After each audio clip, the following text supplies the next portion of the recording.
રજૂઆત કરી લઈએ આવી રહી છે કોઈ એક ગામ માટે કોઈ એક વ્યક્તિ માટે નથી પણ આ નોટિસ સાહેબ પ્રોપર જે કાયદાના ધારાધોરણ મુજબ થવી જોઈએ તે નથી એનું કારણ તમને કહું 13/11/2024 નો સુપ્રીમ કોર્ટનો એક આદેશ છે જે આદેશના પગલે આ નોટિસ નથી એવું તમને સ્પષ્ટપણે જણાવી શકું છું કારણ કે એના જે મુદ્દાઓ છે પ્રથમ તો તમે એક દિવસનું નોટિસ કયા કાયદા અનુસંધાને આપી છે એ અમને જણાવો પછી તમે નોટિસ આપી છે તો સાહેબ આ જે રીતના નિશાનિયા સર્વિસ સેન્ટર છે તો નિશાનિયા સર્વિસ સેન્ટર ક્યાં આવેલું છે એની કોઈ આ નોટિસમાં વિગત નથી પછી તમે આ હટાવી રહ્યા છો એનો કોઈ ઉદ્દેશ્ય નથી બરોબર તમે એના કારણભૂત જણાવ્યું નથી પછી તમે કહો છો કે તમે કાગળિયા આપો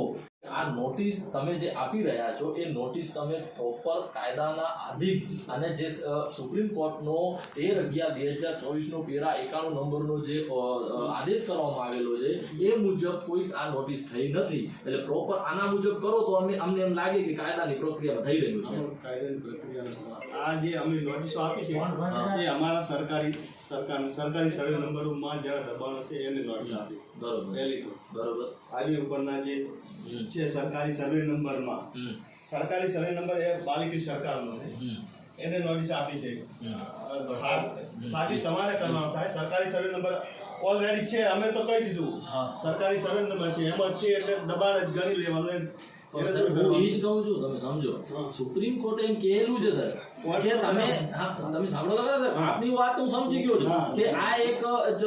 સર્વે નંબર છે તો તમે કીધું આ દબાણમાં છે આ દબાણમાં છે આ દબાણમાં છે પણ એની વિગત નોટિસમાં હોવી તો જોઈએ ને સર એનો નોટિસનો પ્રકાર મેં જોઈ લીધું જોઈને કહું છું સર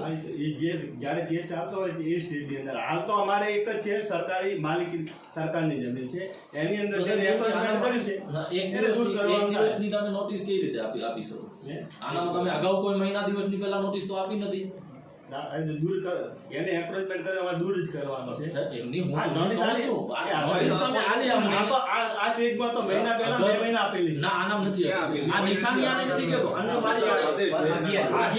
એક સેકન્ડ 11 નોટિસો મારી પાસે છે 11 જણાને તમે એક જ દિવસની મુદત સાથે નોટિસો આપી છે સર અમે ફરી તમને કહીએ છીએ હું પોતે એડવોકેટ છું કાયદાના ધારાધોરણ મુજબ કહું છું કે આ દબાણ છે સરકારની જમીન ઉપર દબાણ છે તે હટવું જોઈએ પણ એનામાં સાહેબ વિસંગતતા શું કામ એ વિસંગતતાની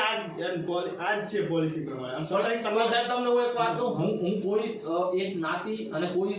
વાત નથી કરી રહ્યો ફરી તમને કહું છું આજે ચાલો તમને હું પેપરમાં દેખાડું તમે જ્યાંથી શરૂ કર્યો છે ત્યાંથી 3 જણા નોટિસ આપીને વચ્ચેના 25 જણા નોટિસ નથી આપી સાહેબ તમે એ શું કામ ચાલો હું આમ ચાલુ તમારી સાથે હું એમ નથી કહેતો કોઈનો દબાણ તોડવાની મનસા અમે નથી ધરાવી રહ્યા સર પહેલો તો તમને કહી દઉં કે જો સરકાર કોઈને પણ જમીન એલોટ કરે અને નાનકડા ધંધાદારીઓને જો જમીન આપતી હોય તો પછી આ પ્રશ્ન જ નથી ઉભા થતા જ્યારે આ સરકાર નથી કરી રહી ત્યારે તો આ પ્રશ્નો છે પણ મારી કહેવાનો અર્થ એટલો જ થાય છે કે ટાર્ગેટ કરી અને અમુક લોકોને નોટિસ આપી અને અમુક લોકોને પાડવાની પ્રક્રિયા શું કરવા અમે અમારા જે લાઈન ની અંદર આવે છે બધાને નોટિસ તો હું સર તમને એવા 10 નામો આપું જેને તમે નોટિસ નથી પાડવી અને સ્પષ્ટપણે દબાણમાં છે મારી જોડે નામ છે સર હું આપની કામગીરી ઉપર કોઈ એ બાબતે વાત નથી કરી રહ્યો સર આપને મને ખબર છે આ ગુજરાત સરકારના રાજ્ય સરકારના પરિપત્ર મુજબ આપને આદેશ છે એ મુજબ આપ કામગીરી કરી રહ્યા છો હું માનું છું પણ સર આવી કામગીરી શું કરવા અમે કહીએ છીએ ને સર આ 15 દિવસની તમે આનામાં નોટિસનો સમય આપો અમે હાઈકોર્ટ જવાના છીએ સર હાઈકોર્ટમાંથી અમે આનો લઈ આવશું એક દિવસમાં સર ક્યારે પહોંચાશે એક દિવસમાં અમે કેવી રીતના આનો ખુલાસા આપશું અને આપી પણ દેશું તો શું આનો તમે નિરાકરણ લાવશો કોઈ તો પાર્ટી મુંબઈ જઈ તો એક બે તમે આવી ન શકે બરોબર અને બીજી વાત છે બીજી વાત હવે કાયદેસર જે કાયદેસર છે એને પણ તમે નોટિસ આપેલી છે સેના માટે નાના મોટા પ્રકારના દબાણ છે એના સંદર્ભે આપેલી છે એ આપી છે ને આધાર રજૂ કરવાનો સમજી ગયો આની પાસે આધારો છે ચાલો હવે આની પાસે આધારો છે પણ એક દિવસમાં કેવી રીતના પૂરા કરશે તો રજૂ કરવા પડશે ને સરકારી એની માલિકી તો જો ના, હું સાહેબ શું કહું સરકારની છું? માલિકીની છે તો એને આધાર રજૂ કરવાના થાય. મારી વાત સમજી લો સાહેબ, મેં તમને જે કીધું ને, હું તમને એનો ઓર્ડર પણ મૂકી દઈશ સુપ્રીમ કોર્ટનો, એની ગાઈડલાઈન મુજબ આ નથી થઈ રહી. મેં તમને આ મુદ્દા જણાવ્યા, એનામાં મુદ્દામાં ચોતરફની દિશા દેખાવી પડે, તમે કયા કારણે તોડો છો એ દેખાવવું પડે, પછી એનું ઉદ્દેશ્ય શું છે એ દેખાવવું પડે. સાહેબ નોટિસ કે છે અને સાહેબ સુપ્રીમ કોર્ટે જણાવ્યું છે, આ તો ઠીક છે, ચાલો આ કોમર્શિયલ વાત થઈ રહી છે. કોમર્શિયલ વાત હા, એ એ અમારે એ જ લઈએ છીએ. ઠેકાણે રહેઠાણની હોય ને તો સાહેબ કોઈ રીતે ન ચાલે. અમે નોટિસ આપી છે, કોમર્શિયલ જ આપી છે. પણ હવે સાહેબ આનામાં અમે તમારી પાસે એક રજૂઆત લઈને આવ્યા છીએ. જો અમે માનીએ છીએ કે હું સાહેબ તમને એવા આજથી 6 મહિના પહેલા 2-3 અરજીઓ આપી છે, અમારા રાષ્ટ્રીય અધિકાર મંચ વતી જ આપી છે કે જેની 2 એકર જમીન છે 20 એકર કરી બેઠા છે, એવા દબાણો નથી હટતા. તમે એમ કીધું હતું, આકારણભાઈ ગુજિયા છે, એમને પણ તમને રજૂઆત કરી છે, તમે એમ કીધું હતું કે મારી સત્તામાં નથી આવતું. તો સાહેબ આવી સત્તાઓ લાવો ને. અમે હું તમને નામ જો કહું કે અહીંયા આટલી દબાણો છે. આ અત્યારે જે સરકારની ડ્રાઈવ છે એ પ્રમાણે હાઈવેના જે રોડ ઉપરના દબાણો છે અને કોમર્શિયલ દબાણો છે એ બધાને પણ સાહેબ આ તો રોજ કમાવીને ખાય ને મારી વાત આવે મેં તમને 6 મહિના પહેલા અરજી દીધી છે સાહેબ. એક કામ કરીએ, ગાયોને નામે તમે આમ કહો છો દબાવી તમે કહો છો ને બેઠા હાઈવે ઉપરના તોડવાના છે. સાહેબ એક કામ કરીએ, આ તમે કહો છો ને હાઈવે ઉપરના તોડવાના છે, તો આ 11 નોટિસ પડી છે. તો બાકીના જે વચ્ચેવાળા લોકો છે એ કોઈ પર્ટિક્યુલર કોઈ એક જગ્યાવાળા વ્યક્તિઓ છે એના વિરુદ્ધ કોઈ નોટિસ નથી આવી. એનું કારણ સાહેબ શું હોઈ શકે? હું નામ જો તમને જણાવી શકું કે આ લોકોને નોટિસ નથી પાઠવવામાં આવી. અને તલાટી સાહેબને પૂછીએ છીએ તો તલાટી સાહેબ પાસે કે મારી પાસે રસ ઘણો છે અને હું ફ્રી નથી. એ આપણે અમારે સરકારી સર્વે નંબર હું સરકારી સર્વે નંબરની વાત કરી રહ્યો છું. હું સરકારી સર્વે નંબરની વાત કરી રહ્યો છું. હાઈવે ઉપરનો સરકારી સર્વે નંબર જેમાં તમને દેવજીભાઈ દેખાય છે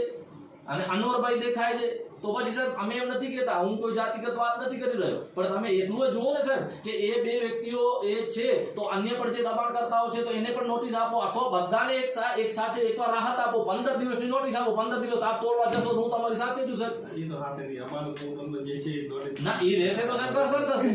ઘર્ષણ થવાનું છે. આપ કાયદાની રૂએ જે પણ કરવાના છો આપ કરી શકો છો, પણ સાહેબ અમે તમને, હું કાલે પરમ દિવસે કલેક્ટર સાહેબને પણ મળવાનો છું. અને સાહેબ આની જે નોટિસ છે આ નોટિસ